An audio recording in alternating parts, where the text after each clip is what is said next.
ایک واقعہ ایک صاحب کا، ایک پروفیسر صاحب تھے، یہ تقریباً سن 1986-87 کی بات ہے۔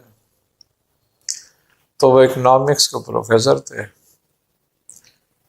تو انہوں نے کہا کہ میرے گھر میں جو ہے بڑی بے برکتی ہوتی ہے، گھر میں سب بیمار بھی رہتے ہیں، اور گھر کا راشن میں 1 مہینے کا ڈلواتا ہوں اور وہ 1 ہفتے میں ختم ہو جاتا ہے، سمجھ نہیں آتا کہ راشن کہاں چلا جاتا ہے۔ تو وہ مجھ سے کہنے لگے میں بہت ادھر ادھر عامل ہوں، پھرتا رہا ہوں، لیکن کوئی مسئلے کا حل نکل نہیں رہا، اور یہ بھی سمجھ میں نہیں آ رہا کہ آخری جادو کس قسم کا ہے کہ جو سمجھ میں نہیں آتا۔ تو وہ مجھ سے کہنے لگے آپ ایک دفعہ میرا گھر دیکھ لیں۔ وہ تو رہتے تھے ناز آباد میں کہیں، تو میں اس زمانے میں کورنگی میں تھا۔ تو وہ ہمارے ایک مرید ہیں سمیع، ان کے وہ دوست تھے،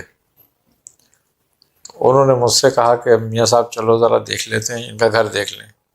ہم ایک ٹائم مقرر کرا ہم لوگوں نے، پھر ہم چلے گئے وہاں پہ۔ اب جب جا کے دیکھا میں نے، تو میں نے کہا تمہارے گھر میں جادو تو نہیں ہے، لیکن کچھ اور سلسلہ ہے یہاں پر۔ کہنے لگے کیا؟ میں نے کہا تمہارے گھر کے جتنے افراد ہیں ذرا مجھے دکھاؤ ان کو۔ تو ان کے 3 بچے تھے، ایک ان کی زوجہ تھی، ایک وہ تھے۔ تو وہ آ گئے، سب بچے سامنے آ گئے کہ یہ بچے ہیں۔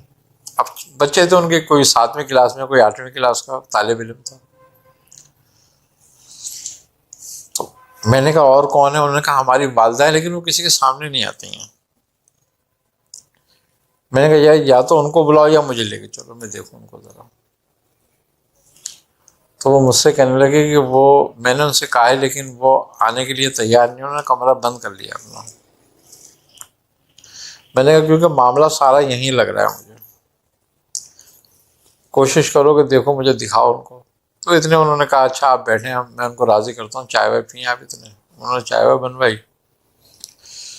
تو پھر ان کی والدہ نے کمرہ کھول لیا۔ انہوں نے دروازہ بجایا تو انہوں نے کھولا، کیا بات ہے؟ انہوں نے کہا 1 منٹ ذرا میرے ساتھ آئے۔ میں نے ان کو دیکھا، میں نے کہا مسئلہ سارا ان میں ہے، یہی ہے سارا جھگڑے کی جڑ۔ اب وہ کہنے لگی کہ مجھے کیا ہے؟ میں نے کہا نہیں آپ کو کچھ نہیں، آپ جائیں آرام سے اپنے کونے میں بیٹھ جائیں۔ اب وہ مجھ سے پروفیسر صاحب کہنے لگے میاں صاحب کچھ سمجھ میں آ گیا؟ میں نے کہا آ تو گیا میری سمجھ میں، لیکن اگر کچھ بھی کیا نا تمہارے گھر میں گڑبڑ ہو جائے گی تھوڑی سی۔ کہنے لگے کیا؟ میں نے کہا یہ جو تمہاری والدہ ہیں ان میں شیطان گھسا ہوا ہے، اور اس طریقے سے گھسا ہوا ہے کہ اگر اس کو چھیڑا تو یہ مر جائیں گی، ان کا انتقال ہو جائے گا۔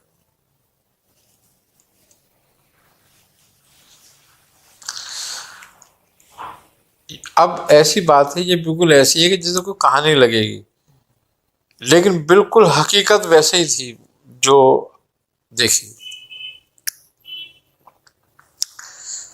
اب وہ مجھ سے کہنے لگے کیا کرنا ہے؟ میں نے کہا اچھا تم ایسا کرو کہ 2 دن ٹھہرو، 2 دن کے بعد کچھ دیکھتے ہیں۔ ایک کام یہ کرنا کہ تم والدہ کی نا ایک قمیض میرے پاس بھیج دینا۔ اب ہوا کیا کہ وہ 2 دن گزر گئے، 3 دن گزر گئے، 4 دن گزر گئے، وہ نہیں آئے پروفیسر صاحب واپس۔ تو وہ جو صاحب ان کو لے کر آئے تھے، تو وہ 4تھے دن میرے پاس آئے۔ تو میں نے ان سے پوچھا یار وہ پروفیسر صاحب کہاں ہیں؟ ارے ہاں، کہنے لگا اچھا ہو تم نے یاد دلایا مجھے، میاں صاحب میں آپ کو بات بتاؤں۔ میں نے کہا کیا؟ کہنے لگے ہم دیکھ کر آئے ان کو۔ میں نے کہا ہاں۔ کہنے لگا دوسرے دن کا انتقال ہو گیا ان کا۔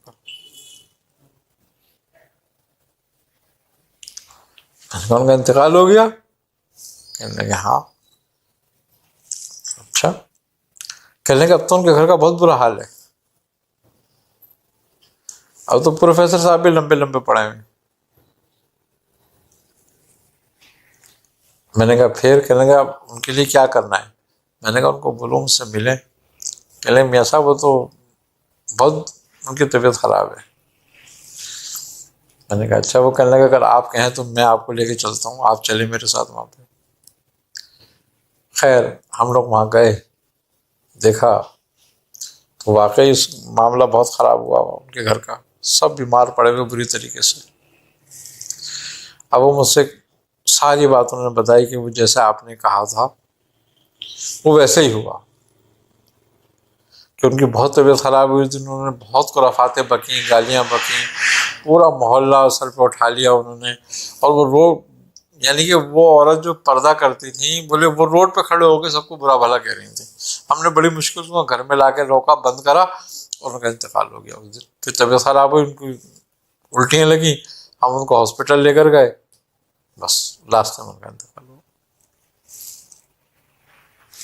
کوئی بات نہیں، میں نے کہا ایسا کرو، میں نے کہا ان کی قبر پہ چلیں ہم۔ قبر کہاں ہے ان کی؟ انہوں نے کہا یہاں دفنایا تھا سخی حسن قبرستان میں۔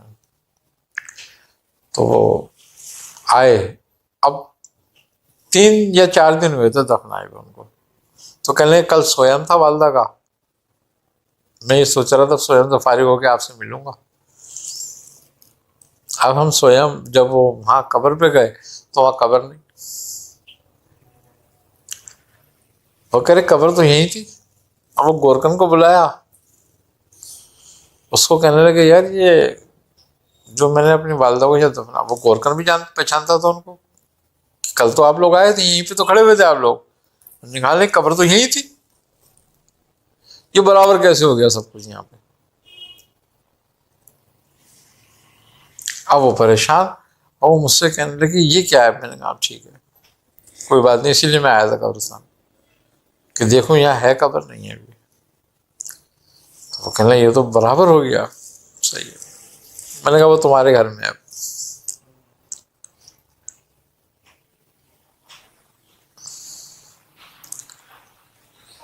کہنے لگے کیسے؟ میں نے کہا پتہ چل جائے گا تمہیں کیسے۔ ہم واپس گھر آئے۔ اب میں نے کہا ایسا کرو کہ 3 مٹی کی ہانڈیاں منگا لو۔ 3 مٹی کی ہانڈیاں منگائیں، ان کے ڈھکنوں کو رکھا، ان پہ کچھ الائچیاں اور کچھ ماش پڑھ کے میں نے اس میں ہانڈی میں ڈالے، پڑھا، ہانڈی پھٹ گئی۔ پھر دوسرے میں ڈالے، پھر تیسرے میں ڈالے، تینوں پھٹ گئے۔ میں نے کہا نہیں آ رکھا، رک نہیں رہا یہاں پہ کہیں بھی۔ کہنے لگے پھر؟ میں نے کہا ایسا کرو پھر کانسی کی ہانڈی دیکھیں گے، کوئی تانبے کی یا کانسی کی ملے۔ پھر ہم لوگ لیاقت آباد گئے، وہاں سے ہم نے ہانڈی لی، ہانڈی لے کر آئے۔ اب وہ اس میں کلپ لگوائے بنوا کے نا، تاکہ وہ ڈھکن اس میں کلپوں میں پھنس کے کھلے نہیں۔ اب وہ پڑھ کے اس میں بند کر کے ڈالا۔ اب ہانڈی جب ہم نے کام کرو، ہانڈی اوپر زمین سے اٹھ جائے۔ میں نے کہا اس کو پکڑ کے بیٹھو تم، تاکہ کام پورا ہو جائے۔ اب وہ ماشاءاللہ جو تھے پروفیسر صاحب، اچھے صحت مند آدمی تھے، انہوں نے پکڑ کے بیٹھے پورا زور لگا کے، اب وہ پسینہ پسینہ ہو رہا ہے۔ میں نے کہا کیا ہوا؟ کہہ رہے یہ تو بہت زور لگا رہی ہے ہانڈی، اس میں کیا ہے؟ میں نے کہا کچھ نہیں ہے، کرنے دو کام ابھی، جب یہ زور لگانا ختم ہو جائے جب سمجھ لو صحیح ہو گیا۔ یہ تقریباً 3 ساڑھے 3 گھنٹے لگے اس میں، کبھی اتنا دیر نہیں ہوئی مجھے۔ اب وہ جو تھا اس کے بعد وہ ہانڈی ٹھنڈی ہو گئی، اس میں زور ختم ہو گیا۔ اب میں نے کہا اٹھاؤ، تو کہنے ہانڈی تو وزنی ہے لیکن اب زور نہیں ہے۔ میں نے کہا لے چلو اس کو سمندر برد کرائی، تب جا کے ان کا گھر کا مسئلہ وہ حل ہوا۔ پھر ہم جب واپس آئے تو میں نے کہا اب قبرستان چلیں گے۔ جب قبرستان آئے تو قبر وہاں موجود تھی۔